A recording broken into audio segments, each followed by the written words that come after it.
Welcome to The Essence, where we have casual conversations with impact leaders, quick pulse checks with no BS. Today on The Essence, we're talking with Sonalie Figueiras, founder and editor-in-chief of Green Queen Media. This is a situation of we don't have enough land and water to continue making enough meat in the industrial agricultural complex the way we make it for the growth in demand that is happening. So alt protein is coming whether you believe in it or not. Hi, Sonalie. I'm so excited that you're here with us on The Essence. How's it going? I hope you have a couple of minutes.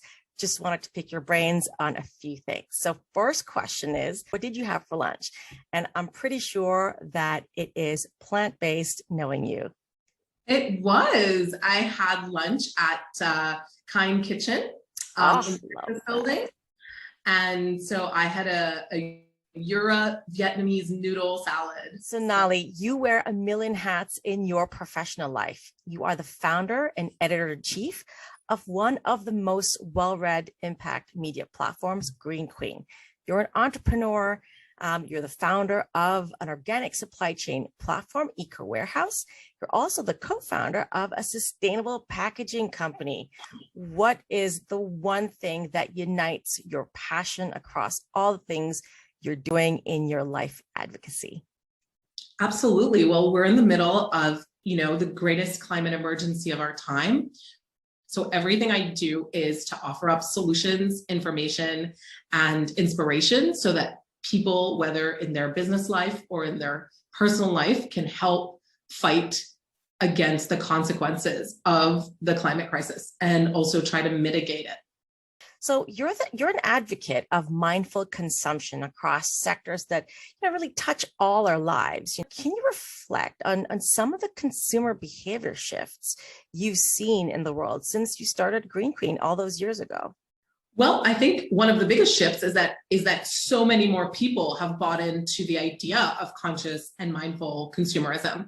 When I first started, this was completely out of the mainstream. Vegans, were persona non grata. Conscious capitalism and consumerisms were concepts that were not familiar to people. I think this idea that you could vote for the world that you wanted with your choices or have an impact as a consumer was just not widely understood.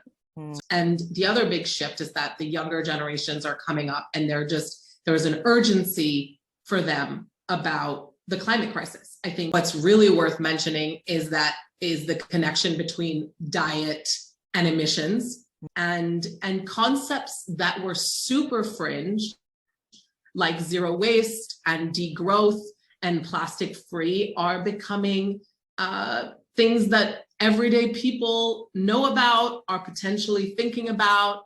I don't think we're at the stage where everyone has adopted all these mindsets, but we are at a stage where everyone knows they need to be thinking about them. So we were talking about kind of diet change, and certainly we've seen a huge rise in the food tech and the alt protein space. And it's certainly an area where, you are, Green Queen, a very strong industry voice. A lot's being said about the bubble in the alt protein space. As an investment, how do you think investors should be looking at this space? Are you hearing that VCs are scaling back on this space? And what would you say to that? I would say that anybody who thinks this is a bubble is looking at things from a way too narrow point of view. As an investment class, I think there's only up. What I do think has happened is that hype has taken over and the valuations have become ridiculous. Yes. And the asks have become ridiculous. Yes. And doing proper due diligence on business fundamentals has gone out the window for a portion of the investments. And of course, it's become a huge trend. So that brings in newbie investors and less experienced investors.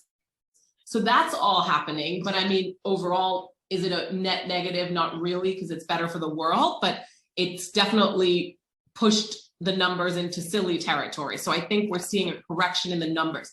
But the idea that this is a bubble is ridiculous, because the case for alt protein is a has to be. And Mhm. this is something I talk about a lot when I'm on panels, and I just spoke to a whole bunch of investors the other week, and I explained to them that this isn't a alt protein or industrial meat situation. Yes. This is a situation of we don't have enough land and water to continue making enough meat in the industrial agricultural complex the way we make it for the growth in demand that is happening. So alt protein is coming whether you believe in it or not from an ideological point of view, because it's simply a market demand situation. You know, what's the greatest impact do you think you've personally achieved so far as a founder? I don't really like to think too much about my personal impact, but I think what I've made clear with Green Queen is that Asia has a huge role at the table, and that people are actually interested in sustainability and climate and environmental content if it is well researched and trustworthy and authentic. I continue to Green Queen continues to be, you know, the only real game in town in the region, and now we have a global voice.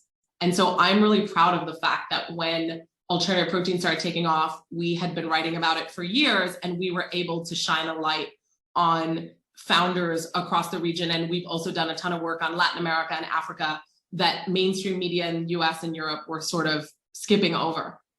What does the next 6 to 12 months look like for you and the team? Well, that's a really good question. We're gearing up to start working on our APAC alt protein report, which is our flagship report of the region for the industry.